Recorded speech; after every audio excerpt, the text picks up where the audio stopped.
ఈరోజు విశాఖ నగర police commissioner doctor సంకభద్ర Bagchi చేతుల మీదుగా కేవీ న్యూస్ తెలుగు 2026 నూతన సంవత్సర క్యాలెండర్ ఆవిష్కరణ చేయడం జరిగింది.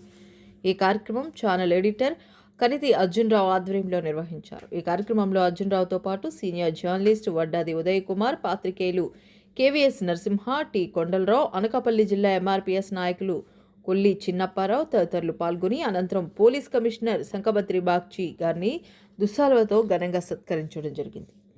న్యూస్ ఛానల్ ప్రేక్షకులందరికీ నూతన సంవత్సర శుభాకాంక్షలు మరియు సంక్రాంతి శుభాకాంక్షలు అడ్వాన్స్గా తెలియజేస్తున్నాం. మీరందరూ ఆరోగ్యంతో ఉండాలని కోరుకుంటున్నాం. Thank you.